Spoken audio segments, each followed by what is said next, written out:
my bad. I'm in a cool with fun shit, can't even think my brain. It's another day, another dollar. I'm happy to be back in the studio after a nice long week in Vegas. I'm back in Portales. I got my guy Jordan working the switcher. And we here.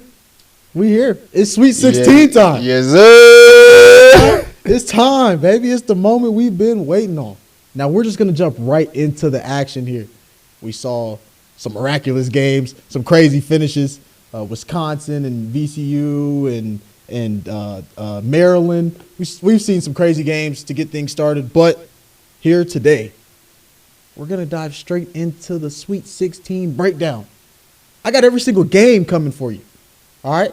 I'm going to give you my prediction on what I believe is going to happen. And I'm going to let you know my bracket's looking pretty decent. I'm sitting in about second place right now in my in the league with Eli and the homies. And I think I'm in like fourth place in my Prep Hoops league. So about a little over 90% on both of them. I think we have about 2 or 3 games off. I changed one of my picks from what we talked about on the show, and it backfired. But we're not going to discuss that right now. We are going to talk about Alabama and BYU, the first game we have in the Sweet 16. This one comes on Thursday at 5:09 here in New Mexico. Right now, Alabama sits at 5.5-point favorites. This is a really interesting game. Now, this game here has the potential to be a very high-scoring matchup. We saw both of these teams. Actually, I don't want to say we saw both of these teams play well to start things off, but we saw BYU. BYU has overachieved, honestly, at this point in the season. I don't think early in the year we expected this squad to be where they're at.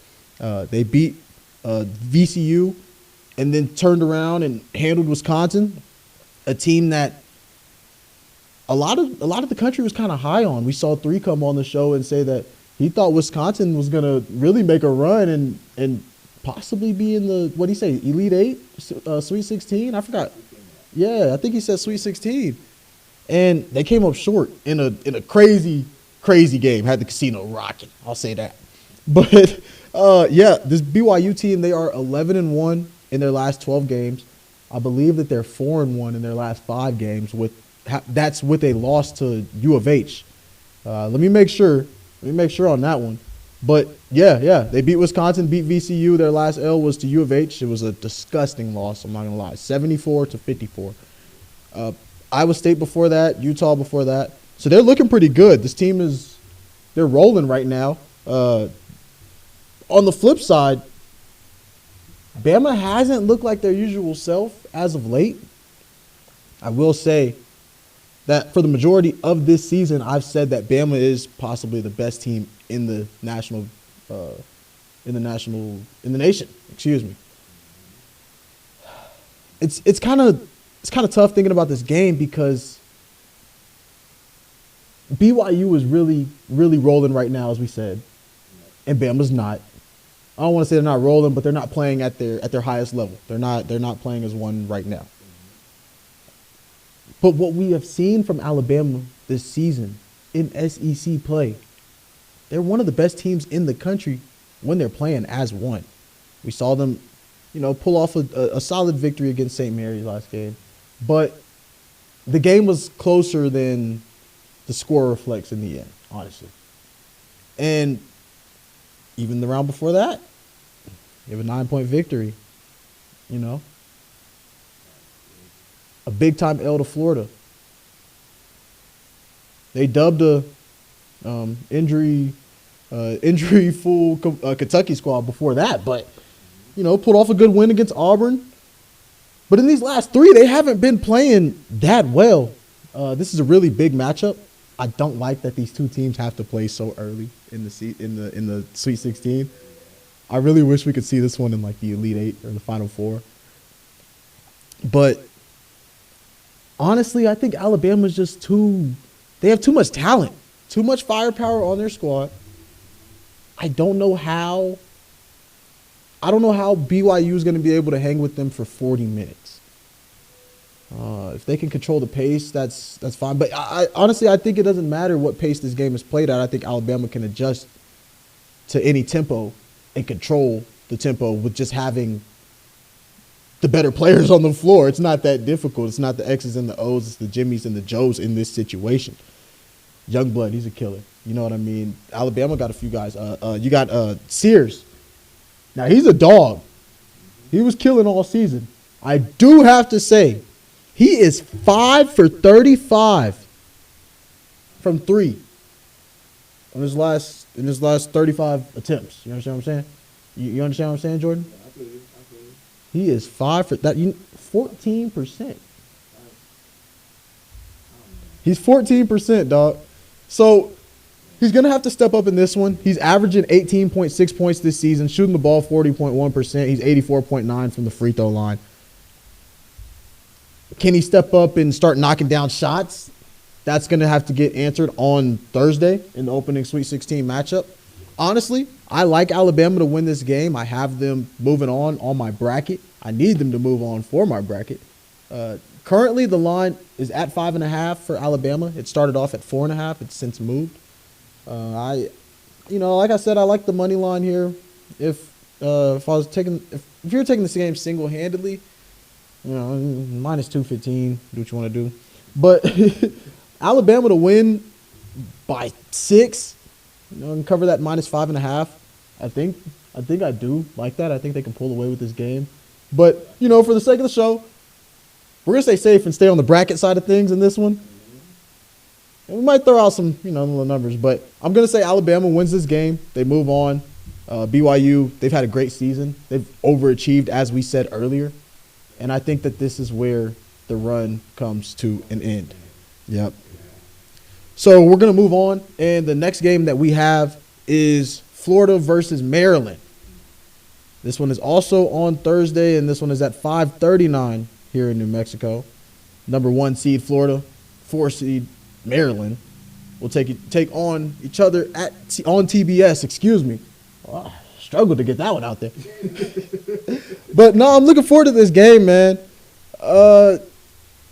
Florida's just, once again, another SEC squad. Florida's playing really, really well as of late.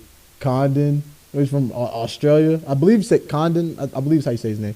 But dude from Australia, man, he's killing. He's averaging 7.8 rebounds per game right now. See, Clayton is averaging 17.9 points per game, so just under 18 and shooting 44.6%. He's one of the best guards in the country as of right now. He's averaging 4.2 assists along with his, call it 18 points. Florida's been dominating as of late. They are –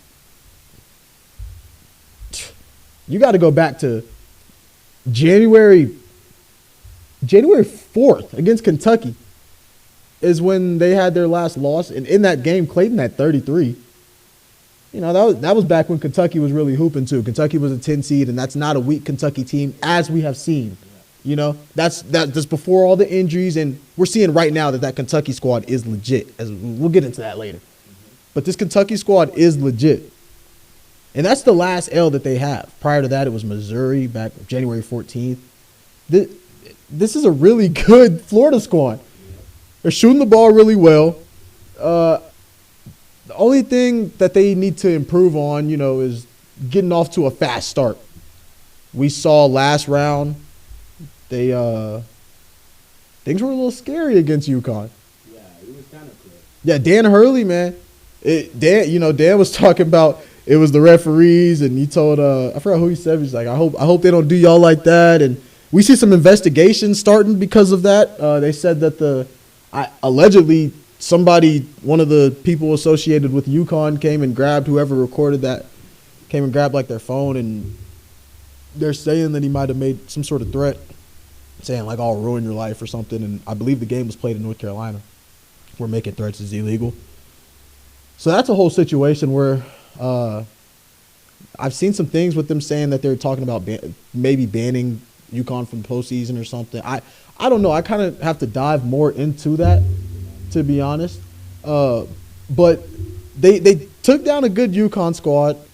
They started off a little bit slow against Norfolk, I believe is how you say their name, before that. But they were able to pull off the 95-69 victory. So this Florida squad is very good. We've seen them dominate all year. They're 32-4. I don't want to disrespect Maryland by not really giving them their props because they do got guys that can go. They got Queen. They got Gillespie. They got guys that can go. I just don't think that they can play, once again, like we talked about last game, I don't think they can play with Florida. They can't hang with these guys on the court. They don't have the same superstars. They don't have the same they don't have a guy that can take over. I just don't think that Maryland can truly give Florida any problems in this one. Once again, as we discussed, you can maybe expect a strong first half from Maryland. But other than that, I don't know. It's gonna be a difficult one for Maryland because playing against Florida, I don't know, man. Because the Florida team is actually a strong team, so I don't really see Maryland coming out of this. I don't see it. Yeah. I mean, I'm not downplaying them as a team, but I don't see them coming out of this. They beat Colorado State by 1. Grand Canyon they controlled and had a nice victory. They lost to Michigan by just 1. This is a really good Maryland team. I just think this is where the run ends. I like Florida to win this game. Right now they're at 6.5. They started off at -5.5. Mm-hmm. I like Florida to win this game. Vegas does as well. We'll see what happens in this one. I think they can handle business in all aspects here in this ball game. Yeah, as they should. And that's going to take us into our next game. Which I believe is Arizona and Duke. Mm-hmm. At 7:39 on CBS. 7:39 here in New Mexico. Now, this is going to be a big game. I'm really excited for this one. This was the matchup that we anticipated. Yeah. We said early when the brackets were released, hey, Arizona has a free ride. They're going to meet Duke. Everybody said Duke has the easiest schedule on the bracket. They have the easiest ride to the Final Four, this, that. We all knew, hey, it's going to come down to Duke and Arizona. Mm-hmm. Caleb Love for Arizona has been hooping. Now, this squad does not look like your typical 4 seed. All right. Now, I know they're going up against 1 seed Duke, and Duke is honestly looking like one of the best teams in the nation right now. But this Arizona squad is not your typical 4 seed, okay? Caleb Love, if you watch that last game that he played, 29 points. 29 of them, man. Points. Dominating. And the way he was getting his buckets was at will. When he wanted a bucket, he got one, all right? This dude is a killer. Duke looks like they can make a title push, especially after watching that Baylor game. It started off a little bit back and forth, and then you saw Duke just completely run off in that one. Arizona,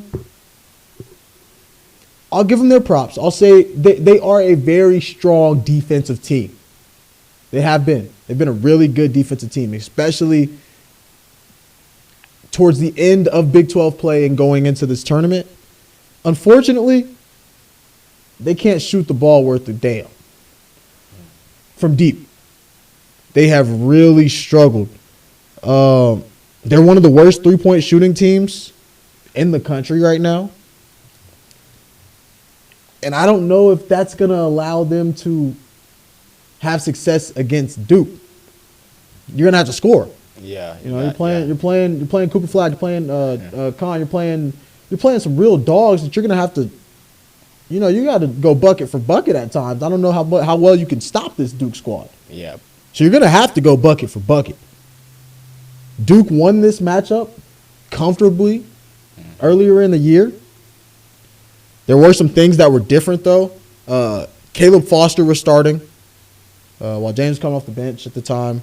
Flag, he was still being passive and adjusting to the college game. This is really early in the year, so we were seeing Flag kind of swing the ball around and not understand that, hey, dog, you got to take over. You got to be the best player in the nation, the dude that was given the gold medalist Team USA hell this summer. You got to be that guy here at Duke. He was still a little passive. Krivas, he was starting. Townsend was playing a lot. The big Awaka, I believe is his name, for Arizona. I believe is how you say his name. He wasn't really making a huge impact just yet on this team for Arizona. Awaka? Yeah. See Awaka, yeah. Yeah. Yep. He wasn't making a huge impact back when this team played. So it's basically 2 new teams, in my opinion. You could kind of throw out that original matchup. Mm-hmm. And this is 2 new teams in this ball game. Yeah. with that being said, I like Duke to comfortably win this game. They might not. See, it's a 9.5 point spread I'm seeing. I don't know if they'll win by 10, but I believe Duke can comfortably win. I believe they'll control this game. And unless Caleb Love just starts going crazy, I don't know how Arizona will be able to score with Duke. So I'm going to take Duke to move on in this one. All right. And that brings us to the final game of Thursday.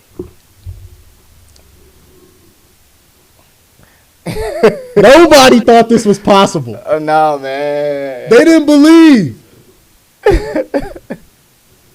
They put us in the coffin. What do you say? They put us in the coffin or whatever, but they forgot to put the nails in. Woo, pig. Come on, baby. Number 10. No. Yeah, I'm going to say that again. Uh-huh. 10 seed Arkansas will take on the boys from Lubbock. Mm-hmm. Got a Texas Tech. Yep. Sitting at 3 seed. And this one comes at 8:09 here in New Mexico on TBS and True TV. Oh, yeah. This is like the greatest day of my life. When Arkansas pulled off the victories while I was in Vegas, dog, couldn't nobody tell me nothing. Coach Cal beat Coach Patino, couldn't nobody tell me nothing. Coach Cal beat Bill Self, despite not being able to stop the zone or beat the zone. Couldn't nobody tell me nothing. I was right. I know ball. Yeah. Sometimes I be questioning myself, man. Some things be going. I'll be like, do I know ball for real? And then I know ball. Yeah, you do. I said Boogie was going to get on the court and the squad was going to look good. Because what? The team knows how to play well together now. We don't look at Boogie to just go out there and take 25 shots. We don't need that. Boogie, just be you. When the ball comes, do what you got to do. Play comfortable. Get you a bucket if you got a one-on-one situation, but we don't need you to bring the ball down the court and just hold the ball for 30 seconds and fire up a shot. That's not what we need. We moving now. Big Z looking good. Janelle looking good. You know, Wagner, he's hooping. Yeah, Adu, Thero, Knox, everybody. Come on, yeah. Richardson, come on, man. This Texas Tech squad will play against Arkansas. And honestly, in this game, I wish I could be like Kirk Herbstreit. I wish I could just say, I'm not making a pick in this game because, you know, on my bracket, I have Tech moving on and mm-hmm. Yeah, you do. You do. I have Tech moving on. I always said, hey, look, if we are able to get to this point, that is a clear win. And a win is a win. I said that's a win. Nobody said we were going to be here. If we can outplay Kentucky, then that's a great year. Yeah. They got rid of Coach Cal. He made it to the Sweet 16 just like them. I don't want to give you my pick too early on what I think is going to happen to Kentucky, but, you know, we here, they here. Hello, we started off terrible. They played great for the most part. But that's enough harping on the ops, okay? Mm-hmm. We're going to get back to this Arkansas Tech game. Sorry, I got a little personal there. Sorry. Now, we are the underdogs. We saw Coach Cal talk about this in his press conference. He wants the whole country to know, hey, Arkansas, we are the underdogs in this game. It is no secret. As I said prior to the bracket being shared, the last time I was here in the studio, we are the underdogs in this game here. In the previous games, I thought we were the big dogs in those games. I ain't going to lie. I thought we matched up really well. In this one, getting Thero off the bench, off of injury, that's going to help us a lot. Because right now, we are seeing this Arkansas team play really, really well. They are the 36th team in the tournament, according to Kempa. Like, we're pretty much the worst team left in the tournament, according to all the statistics. We have shined in the spotlight this season. Anytime that we absolutely needed a win, and for the most part, anytime that I came into this studio and was like, damn, season feels over, bro. If we don't win this next game, we are actually cooked. They won the game. Yeah. It started when we played Kentucky. It carried over. We kept putting together wins to stay alive and stay alive. Hey, we might be able to make something happen. We might be able to play in March here. Guys were calling me crazy. People were laughing at me. So we might be able to put together a few wins and really make something happen. We see Brazil playing really, really well. I see. We shine when we need to. I really like this matchup, especially getting Thero back from injury. We got to worry about Toppin. That's the problem. We got to worry. How are we going to stop Toppin? That's been the question. Well, hey, Jonas Adu has been killing. He's been holding down the paint on both sides of the floor, rebounding really well, scoring on anybody, altering shots. He's done everything right up until this point in the last 5, 6, 7 games, whatever you want to. He has been hooping. He's been on a run. I can't say he's going to shut down the Big 12 Player of the Year, but if there's anybody that I would like to guard Toppin, it's him. Do I think he stops him? No. But do I think that he can stop Toppin from maybe having 28 and maybe hold him to 20? You know, mixing him and some of our other bigs and all that, mixing them onto. I think that might be able to happen. Yeah. That might work. We no longer truly need Big Z right now, which helps him play better because he's able to play free. He's not playing with pressure to jack up 9 or 10 threes. You know, he's just like, all right, I can play in the system. You know, I don't have to do too much. Thero's going to be on a minute restriction. We haven't seen him since February against Missouri. Getting him back is going to be huge. Now, we don't know exactly what the injury is. I've gotten reports, according to my sources, when the injury first happened, the team docs said that he had a hyperextension in his knee. I've had sources close to the program tell me that he then went to Los Angeles to get a second opinion, and they said he had a slight meniscus tear. I've been around some guys. I played some football. All right, I've been around some people who have played with meniscus tears, and I understand that it's something that you kind of can't. If you're able to hold, depending on the severity of it, if you're able to hold the meniscus in place, you can play. You're good, you know. And he's done rehab. He's been working his tail off. From my sources, he's been telling Coach Cal, "Hey, I'm good to go. I'm ready to play." And Coach Cal has been the guy like, "Hey," and the training staff and all that. "Hey, we're gonna use you when you're right." They don't want to throw him out there and, you know, have something unfortunate happen. They want him to be ready. And apparently he's ready to go. So I'm looking forward to what he can do in this ball game. We have a top 25 defense, I believe, in the country at the moment. Only problem is that we don't know how to deal with the zone. So if Tech is smart, they might come out in a zone. And we have not figured out how to deal with that at all. Now, we have had about a whole week or so to prepare just in case. Hopefully, Coach Cal has the guys ready to go just in case we see the zone like we saw Bill Self throw at us. Yeah. And we handled St. John's pretty well. Yeah, pretty well. But Tech, man, Chance McMillan has missed 3 straight games. I don't know if he's going to play in this one. JT Toppin has not really been stopped by anybody all season except for against Arizona when I believe he was playing while he was sick. I believe that's the only down game Toppin has really had all year. I don't know how.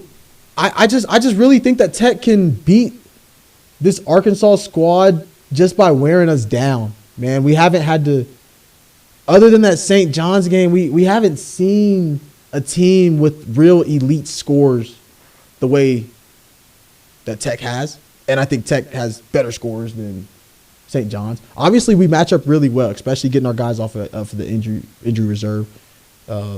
Tech is kind of depleted with some injuries right now.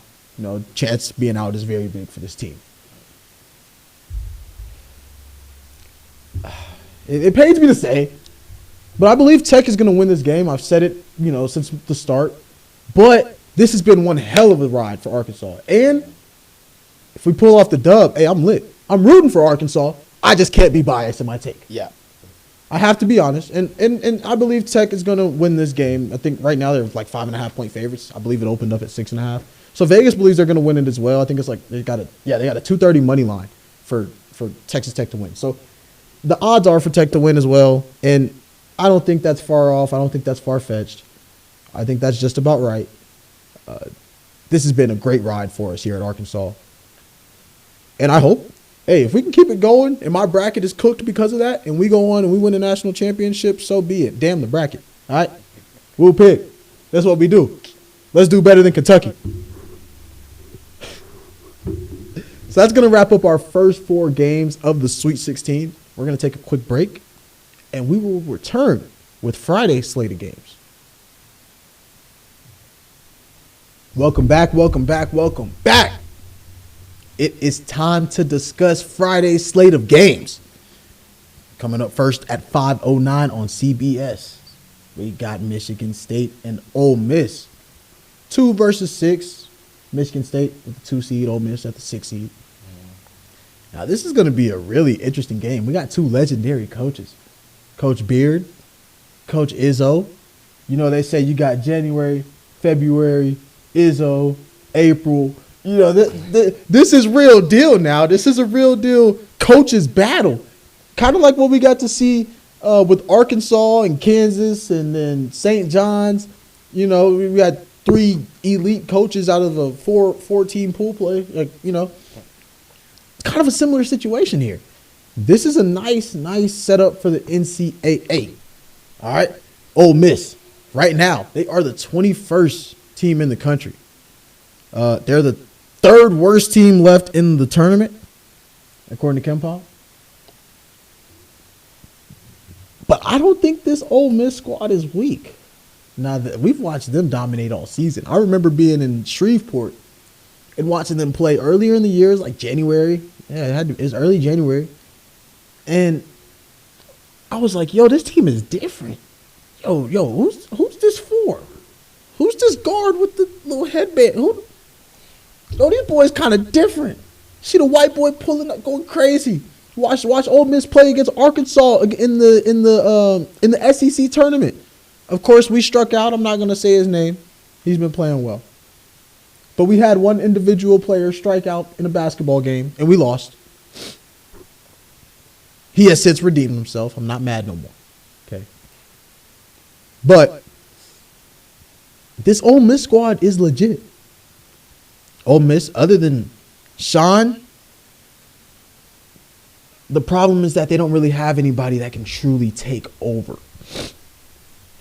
They don't have somebody that can perhaps go for 30 in this game, or whenever they just need a bucket. I don't know if Padula can really guide them past this Michigan State team. Now, D is good too. He's a dog. He's averaging 5.7 rebounds. Sean's averaging 5.2 points per game, shooting 43.7%, averaging just under 4 assists per game. But man, there's just too many negatives on this Ole Miss squad. They're 317th, or their defensive foul rate is 317th. And like, that's terrible. It's kind of a part of their game plan, though. I will say they are okay with fouling teams. They're cool with sending you to the line, making you earn it. They don't really care if their team gets in foul trouble. Michigan State is 26th in the country from the free throw line, and they have not been shooting well in the last 3-4 games from the free throw line.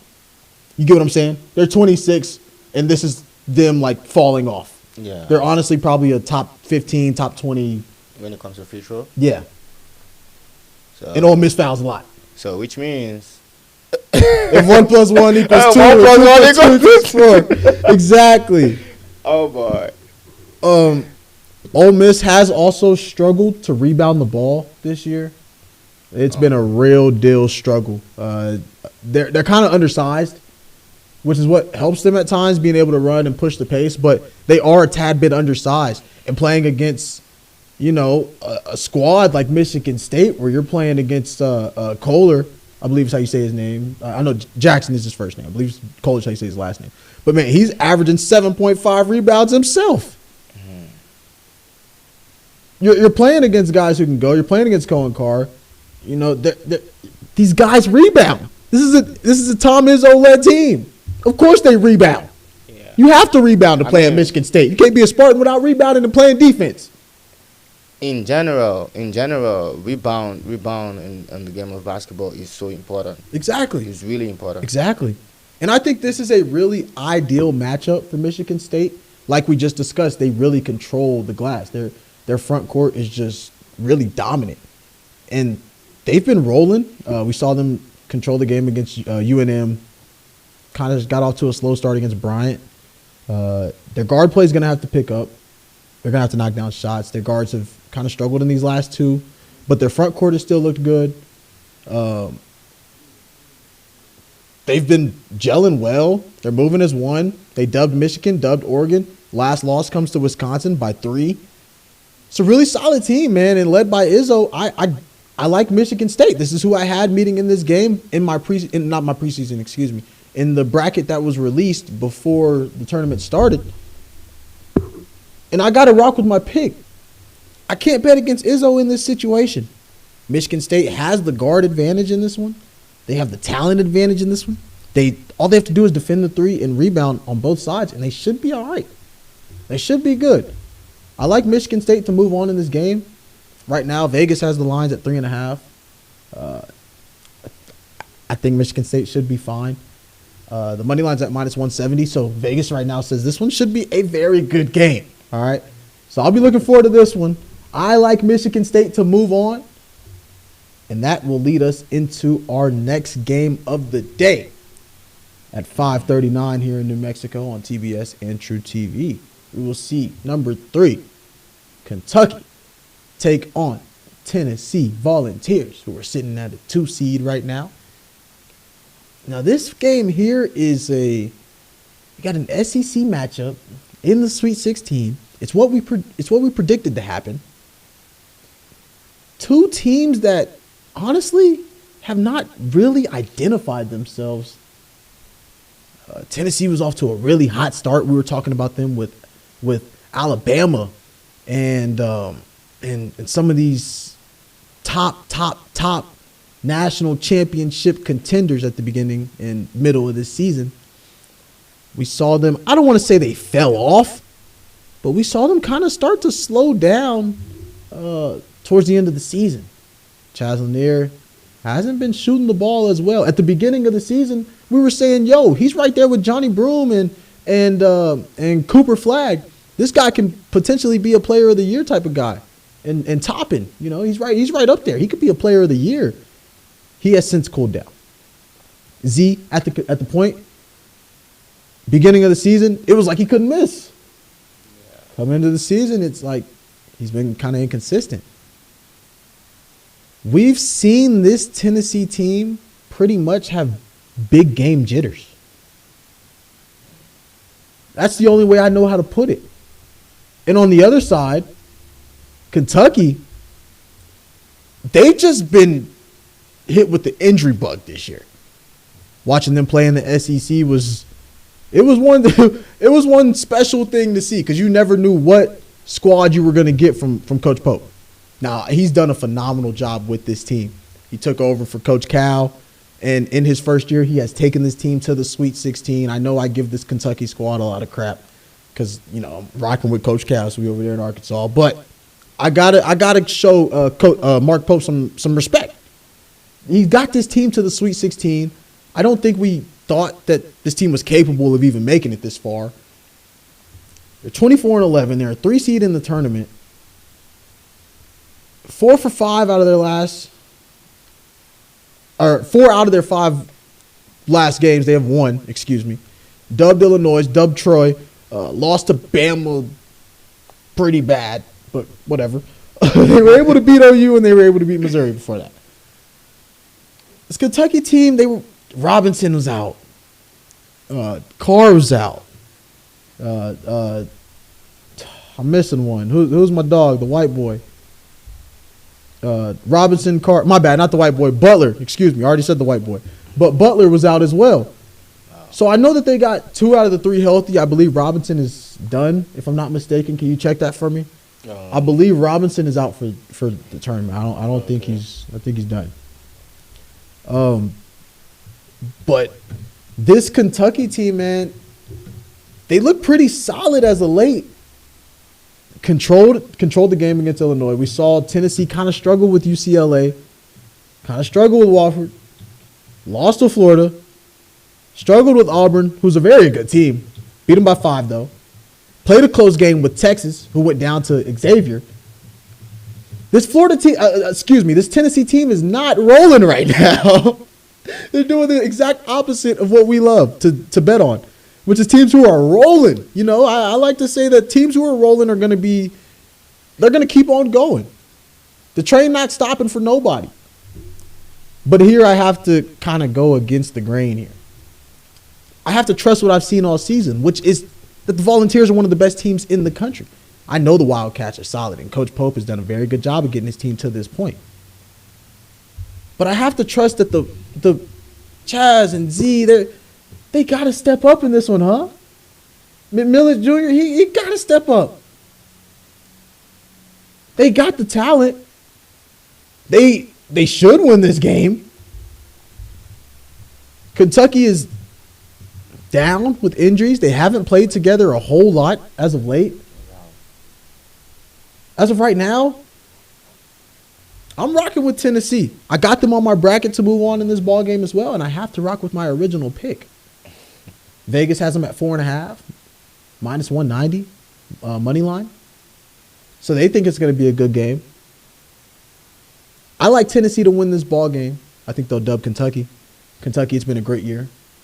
But y'all can't make it further than Arkansas. No. But this is not a biased pick. This is real. I was gonna ask you like, wait, are you being biased right now? Wait, what are you doing? Nah. This real. This real deal. This not a fire drill. This the real thing. All right. I ain't gonna lie to you now. I would love to see Kentucky lose. But I truly believe Tennessee will come out firing in this ball game. They don't want to go home. This would be a sad exit for this Rick Barnes team. He's been to the Sweet 16 over and over and over again. Just kind of failed to get over that hump, you know. And I think it might be time for him to get into the Final Four and, you know, maybe see what he can do. That's going to lead us into our next game of the day. We got Michigan and we got Auburn. Michigan is right now a 5 seed. Auburn is a 1 seed. These two teams are really electric, man. This is two teams that are so enjoyable to watch. I had Auburn going to my championship like weeks ago before the bracket was released. I have Auburn in my championship, I believe, now. I have to rock with what I've seen all year. Now, Michigan is 5-0 in their last 5 games. They've been playing really, really good basketball as of late. They're 7th in the country. Like in the last, I believe, 5 games. They're the 7th best team in the country. They have the 33rd offense in the country. And the stat that stands out to me the most about this Michigan team is that they have the 10th best defense in the country as of late. Whew. Auburn's kind of struggled scoring the ball. Scored 82 against Creighton, 83 against Alabama State, and played a really close game with that team. Don't let the score fool you. That game was damn good, all right? That was a really good ball game. Don't let that score fool you. Auburn almost got put away by a HBCU, okay? We saw them only score 65 in a loss to Tennessee. Only 62 in a dub against Ole Miss. Went to overtime and scored 91 in a loss to Alabama. So Auburn has not been scoring the ball that well. Broome has not been playing, you know, out of his mind like we're used to seeing from him. Wolf has been playing really well for Michigan. Golden's been playing really well for Michigan. Donaldson's been playing really well for Michigan. This is going to be a really electric ball game. I think it has the potential to be a really high-scoring matchup. Two really good coaches, two well-put-together squads. I got to rock with what I've seen all season, though. And the SEC team, I believe Auburn is going to win this game. They just have, once again, they have more talent than the other squad, man.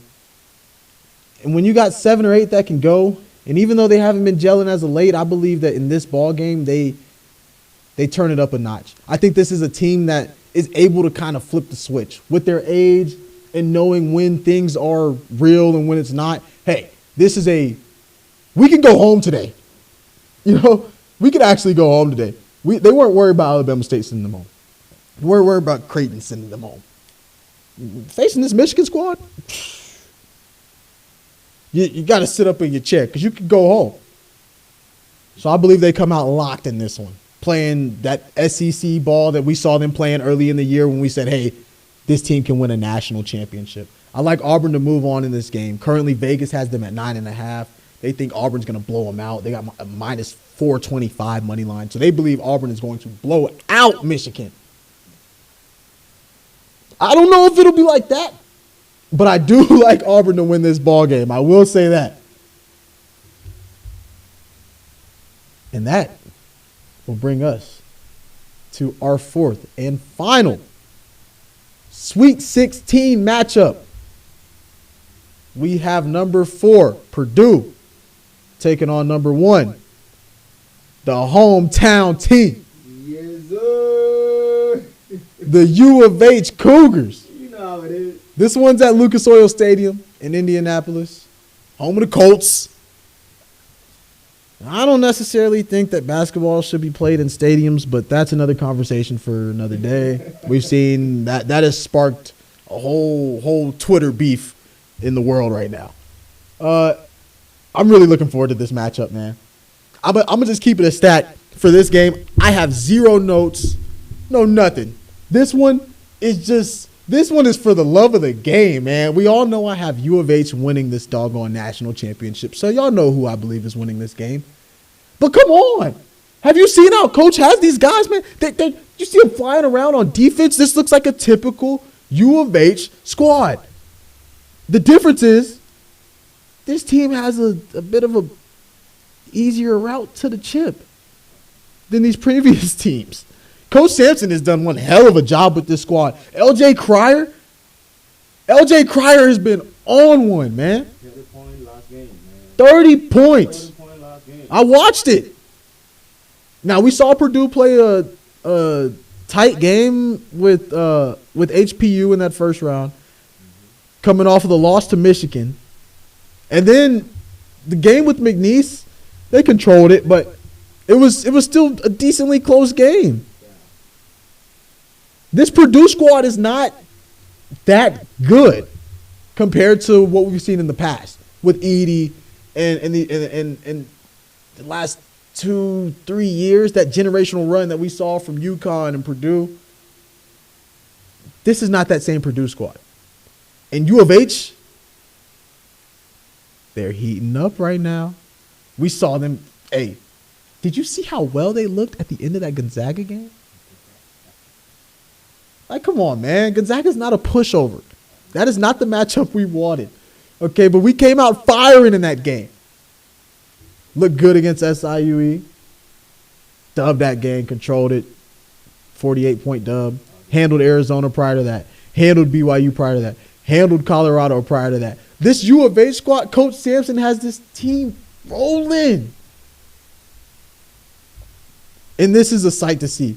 Between Roberts getting these boards, LJ Cryer knocking down whatever shot he wants like he's been doing since he was in high school at Morton Ranch down the street.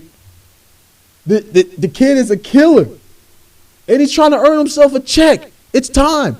He already got one national championship. He want to be one of the first players. I believe he'd be the first player to ever win a national championship at one school and then go to another and get another national championship as a player.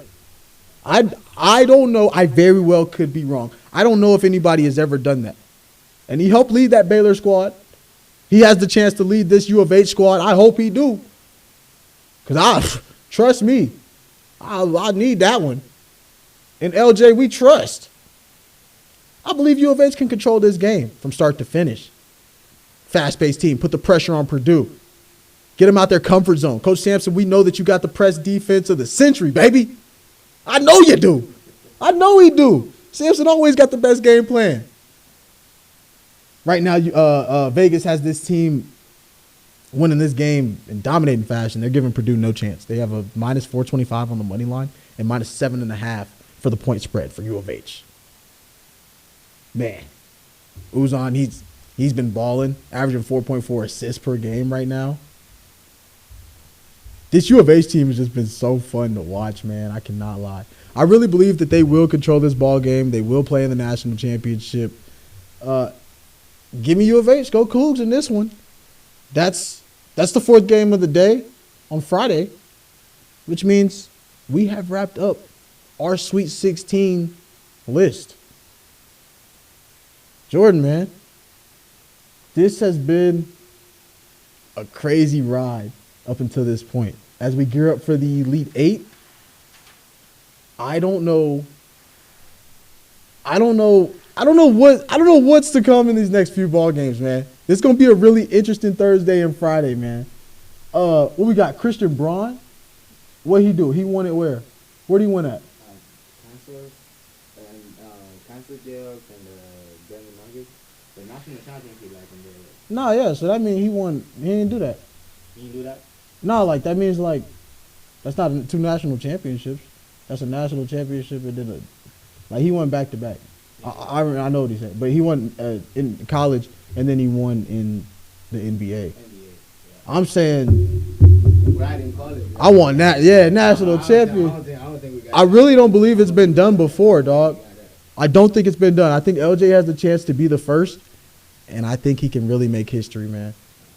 Yeah, he won at Baylor, I believe that was, 2-3 years ago? It was 3 years ago because UConn won the last 2 years. So 3 years ago, he led Baylor, and now he has the opportunity to work with Sampson and get the dub over here for the hometown squad. Bring it to the crib. But, yeah, man, that's going to do it for us here in the studio. I appreciate y'all for tuning in to this one. It has been a great day. Just kicking it back with the squad, back in the city, man. Been traveling on the road for the last, 25 days. So I'm happy to be a little stationary. I might go take me a little nap or something, dog. I just got off the plane, bro. Just got off the plane. I'm talking about, hey, I crashed on the couch for about an hour and a half just to get a little nap. You feel what I'm saying? Man. Whew. It has. It has. Hey, I'm really looking forward to these Sweet 16 matchups. Y'all tap in. Tell me what y'all predict will happen in these ball games. Am I right? Am I wrong? Am I tripping? Y'all let me know. Peace out.